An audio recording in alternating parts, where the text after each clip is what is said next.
Hello mga ka-hunter, welcome back. Pasensya na kayo mga ka-hunter kung matagal-tagal tayong hindi nakakapag-upload ng video.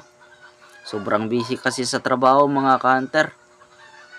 Yung nilatag ko nga pala mga ka-hunter na bitag dati ay nakahuli na pala. Nakahuli kahapon mga ka-hunter. Ang masaklap lang mga ka-hunter ay hindi ko siya na-videohan. Dahil nung pinandaw ko yun mga ka-hunter ay gabing-gabi na. Sobrang gabi na mga ka-hunter. Kauwi ko yun galing sa trabaho mga ka-hunter. Pinandaw ko. Sobrang gabi na. Alanganing oras na kasi mga ka-hunter. Kailangan ng magmadali.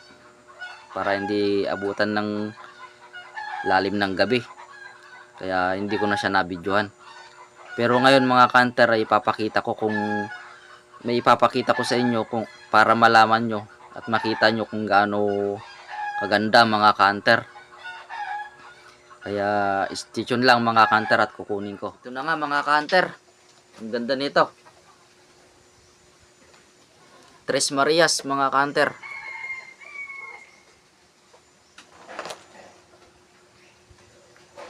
Matanda, may katandaan na rin to mga ka-hunter. Mahaba na yung tahid.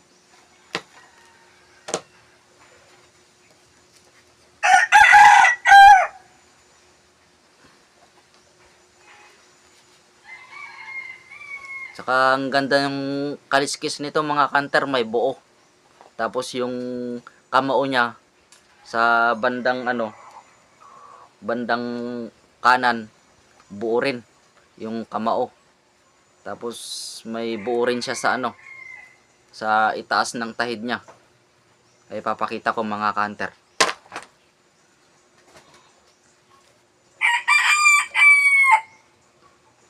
Ito yung kamao mga ka-hunter. Yan buo.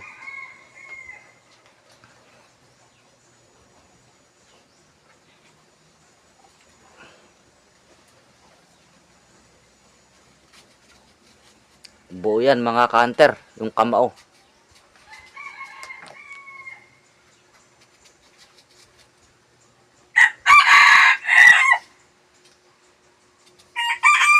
Tapos ito pa mga ka-hunter, buo.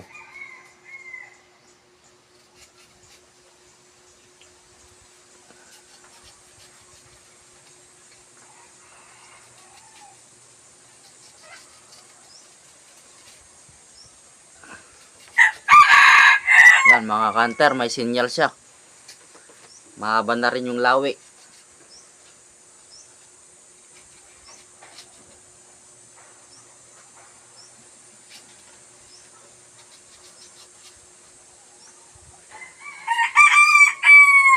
Nahuli nung March 9 mga ka-hunter, napandaw ko gabi na.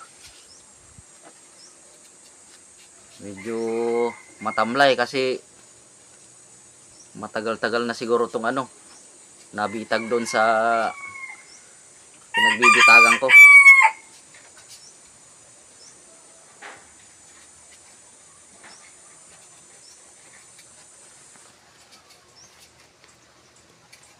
I-update ko na lang kayo mga ka-hunter kapag umamon na to. Hanggang dito na muna mga ka-hunter. Maraming salamat sa panonood. Paki-like, share, and subscribe na rin mga ka-hunter.